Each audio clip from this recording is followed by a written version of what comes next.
Greetings, my friends. I am John Calvin, the father of Reformed Christianity. I was born in 1509 and died in 1564. I was one of the prominent faces of the Reformation era. Together with my friend Martin Luther, we protested against the Catholic Church's wrongdoings. The wrongdoings such as the selling of indulgence.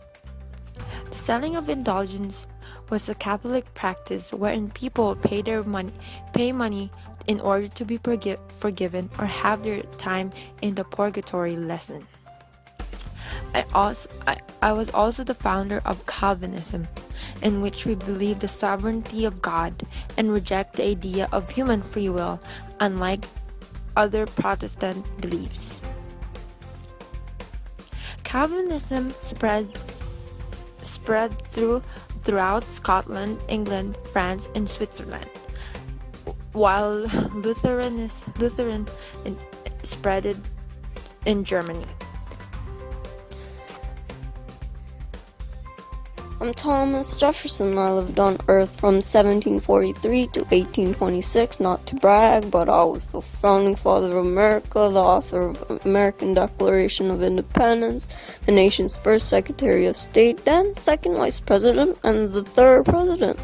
I practiced law in Virginia with great success, winning most cases. I was elected to the Virginia House of Burgesses in 1768 and joined its radical bloc led by Patrick Henry and George Washington. I remember saying these words: "The Republicans, led by I, promoted the supremacy of state governments and the support for the French Revolution. There had been conflict, so I resigned as Secretary of State and left politics. But later, the Republicans elected me as their candidate to succeed Washington as president. And after presidency, I organized the University of Virginia. Like you, my friend, I rejected the most of the Orthodox Christianity of my day and was especially hostile to the Catholic Church as I saw it operate in France. I believed in deism and the moral philosophy of Christianity. In 1977, I had the idea of separation of church and state because the government should not have an official religion and should not prohibit any particular religious expression. For democracy, I envisioned an expression of society as a whole and wanted national self-determination, cultural uniformity, and education for all the males of Commonwealth. Elections showed that Americans wanted a more democratic politics where common people were freer to express their opinions.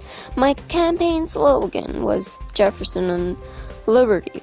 Nowadays, people say a fraction of white men were allowed to vote and there was no liberty for the slaves, so I was racist.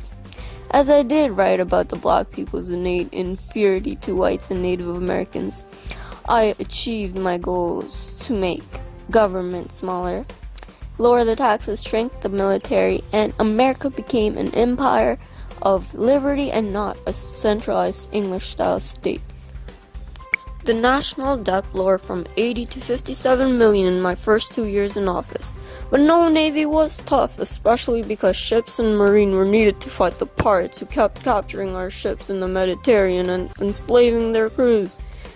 In 1803, I accomplished the Louisiana Purchase for $15 million.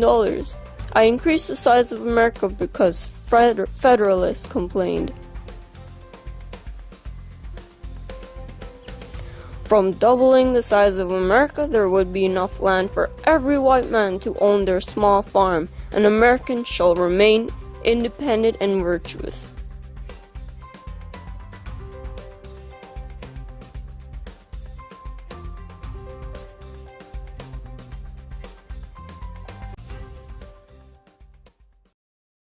Created using Powtoon.